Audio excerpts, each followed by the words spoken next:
first person in my family born in the U.S. Crazy. My parents were believers. My mother was a believer. My father initially was not, and my mother kind of led him to the Lord when I was young. Okay. My parents had like a small ministry in their home. They were very devout, loved God.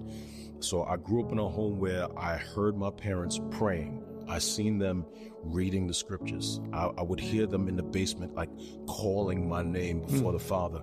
And I seen faith in my home.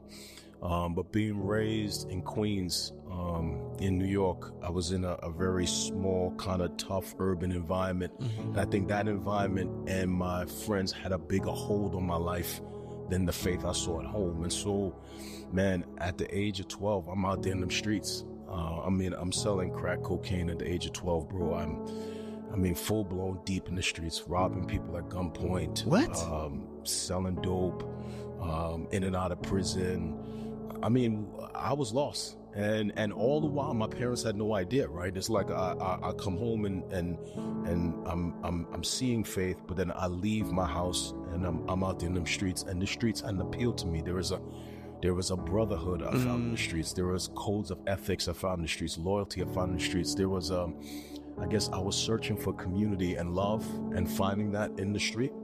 And so it got to a point, man, where I think I turned 18 in Rikers Island prison. I was facing a trial for a weapons charge. My mother and my father got this Jewish attorney. Man, I was able to beat that charge. My mom at that point knew I needed a shift in my life. And so, man, in a step of faith, man, my parents packed up all my stuff and they took me to North Carolina. I knew one female in North Carolina. She was attending HBCU out there. My mother dropped me off in North Carolina. She mortgaged her home a second time. My parents did to pay for my first year of college. So I ended up in the South, bro. That's how I ended up in the South. But the thing that happened is, like, I get to the South, I enroll in college. I would eventually graduate from that college, North Carolina Central. Shout out to all the Eagles. Okay. You know what I'm saying? HBCUs in the house. And but when I got to North Carolina, I meet a group of dudes from New York who were older than me. They were far more ruthless than I was. These dudes is trafficking weight to different states. These dudes is holding guns. These dudes. So New York came and found you in North Carolina. It's like New York found me in North Carolina, and these dudes that I meet in New York, they're far more ruthless than I am. Like, these dudes are older, they're ruthless, they're gangster, and they kind of run the streets. We was in a small town called Durham, North Carolina. That's where I actually met my wife. And so I'm lost out there for a whole nother 10 years. Wow. And then it gets to a point where, bro, I'm empty. I got a luxury car, I got a dope apartment, I got furniture, I got a banging girlfriend who would eventually become my wife. Wow. Shout out to my wife, Lena. She's like half black, half Asian. She's beautiful. And I have all the trappings of worldly success. But on the inside, I'm mad empty. Wow. Nobody doesn't know. For the first time, I start feeling suicidal. And and the first time I attempt suicide, I'm sitting alone in an apartment. I got a shotgun on my lap, but I don't have the courage to pull the trigger. So I get a fifth of Henny, and I'm drinking Henny, and I'm trying to get myself drunk enough to pull this trigger. By the time I get drunk enough to pull this trigger and I raise that shotgun up, man, this female who used to twist my locks, I had locks back in the days, she comes to my house to visit me that night. My door's unlocked, and she walks through the door, and she sees me, and I'm sitting there with this shotgun, this Hennessy bottle's empty, and I got these tears in my eyes. She walks over to me, and she's a Christian. She's a follower of Jesus. She walks over to me, she sits down next to me. She takes my hand, and she says nothing. She just sits there, bro. And I look back on that and realize the Lord sent her there. It was Jesus. To talk me off that ledge. It's also important that she said no words. It was almost like it was a ministry of presence, right? It was like her presence gave me a type of calm to put that weapon down, right? And so I'm spared from that attempt. Wow. 6 months later, I'm feeling suicidal again. But this is when God gets a hold of my life. I'm living with my girlfriend at the time, who becomes my wife. She is a follower of Jesus, but I had a strong hold on her. So because of me, she kind of like backslides. Does that make sense? Yeah. And she gets into this car accident, and she comes back to the apartment, And because she doesn't get hurt in this car accident, she goes into our bedroom and she puts on gospel music. Now, bro, this is the first time I've heard gospel music in my life. And she's walking back and forth. But why is it you had parents that was in the faith? My parents they're from Trinidad, so they had a kind of an expression of Christianity that was very foreign to me. So it wasn't like American. Oh, okay. In a sense. You know what I'm saying? It was more island expression. So I never heard gospel music. Okay. Right? Okay. And she puts on gospel music.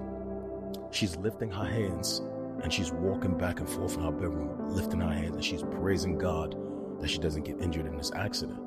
Now, at the time, she doesn't know I'm suicidal, but I'm empty, right?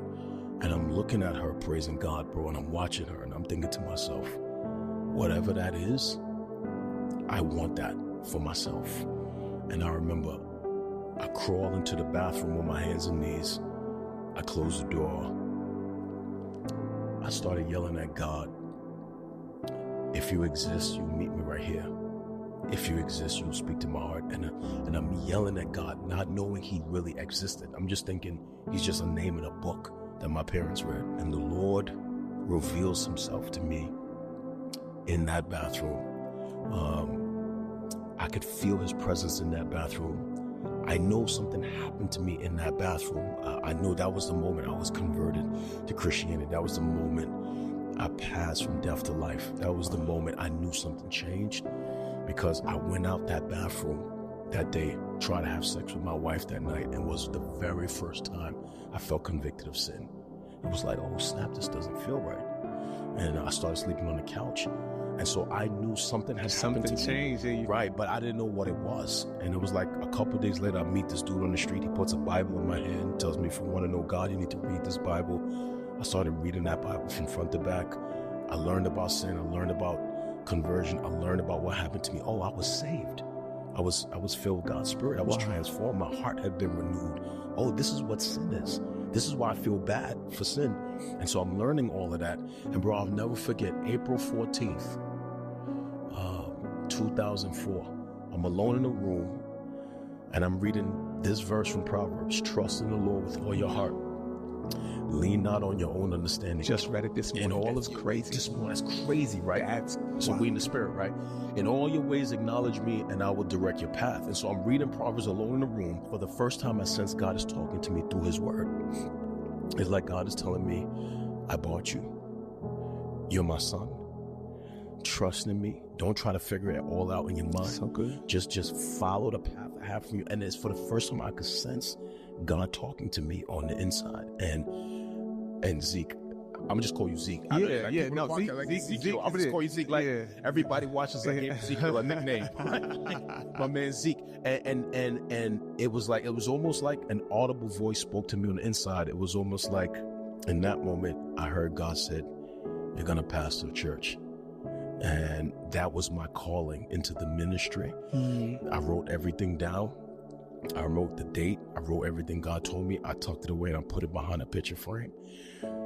And then my dumb self ran from that call for 4 years. Doing what? Just want nothing to do with ministry, bro. You know, it's like, to me, it's like, I'm preaching to people every week. I want no parts of that. Being on a platform, I want no parts of that. Having to study and prepare messages, I want no parts of that. Having to lead so I want no parts of that, bro. So I just ran the opposite direction. Like I'm on my Jonah right now for 4 years. And I'm going to church and my wife and I are being faithful. We're serving in church. But in terms of ministry, bro, I'm running in the opposite direction for 4 years. I want nothing to do with that until my wife and I end up in Columbus, Ohio in a church service. And I hear God speak to me. If you don't surrender to what I'm calling you to do, you will do nothing in this kingdom at all. And I remember 4 years later in the back of a church service, I fall on my knees, I surrender to God, and I accept the fact that I had this call to pastoral ministry. So this was not my desire what I'm doing. I wanted to be an attorney. I got a degree in criminal justice. I was a pre-law major. I thought I was headed to law school, couldn't get into law school. I look back on it now and realize that God closed that door. And so God called me into the ministry. He called me to something I had no desire to do. So this is important, bro, because like for some people, like ministry is like glory for them, right? It's like that's what I was getting to. You love the light and you love platforms and you love the applause of men, and you love big social media followings, and you love all that comes with pastoral ministry. Bro, today pastoral ministry is like the rap game. It's like who got the dopest 16, who got the dopest jet, who got the dopest car. And so it's almost like everybody wants to be a pastor now because it's the hot thing to do. Bro, that's not me. You know what I'm saying? Like, I'm just keeping it 100. Yeah. What I'm doing now, I want no parts of. So for me, pastoral ministry is not glory. It's not sexy. It's not for fame. It's not for finances. It's not for all these things, because this is not what I wanted to do. This is a burden for me, bro. Like preaching, leading, having a staff, like all of this is a burden. This is a cross that I carry. This is not something I wanted. I still don't find glory in it. I feel insecure all the time. I feel ill-equipped all the time. I feel like this thing makes me have to wring out my soul. You know, it makes me have to really deal with my sinful nature. It makes me look in the mirror. It makes me have to deal with areas of my heart where I feel like it's not right. Like Philip, there's darkness there. You got to deal with that. There's hypocrisy there. You got to deal with that. There's lust there. You got to deal with that. There is unholy desires there. So it's constantly bringing me to my knees to wring that out. This is not what I wanted to do, bro. You know what I'm saying? But I have such a fear and reverence of God. Is like, if I'm gonna do this, I gotta try to do this right. Yeah. So for me, it's a constant weight. So it's like, this is my cross that I bear. To be honest, I pastor out of obedience, not out of desire. I preach out of obedience, not out of desire. Like, this is what God has called me to do. This is what I'm doing out of obedience. This is not what I wanted to do. Wow. So for me, bro, if somebody catch me on a platform anywhere, it's obedience. It's not for glory. It's not for money. I hope it would never end up being that way. But for me right now, in this season of my life, it's a cross that I carry. You feel what I'm saying? It's heavy, bro. It's weighty. So this is not, so pastoral ministry for me is not, my wife said I use this word too much, but it's just not sexy. Yeah. It's not glamorous. It's not for fame. It's not for likes. It's not for social media. It's not, I mean, if it was for that, now I wouldn't preach as hard as I preach. I would tell everybody what they want to hear. Yeah. I would just listen, bro. I could communicate. You know what I'm saying? Like I may not be able to fix a car and I can't build a house, but give me a microphone and a Bible. I can communicate. Yeah. You know what I'm saying? So if I wanted to, I could get up every Sunday and try to manipulate people and make them feel awesome and tell them God is going to give you everything. I mean, I could do that, but I'm not doing that.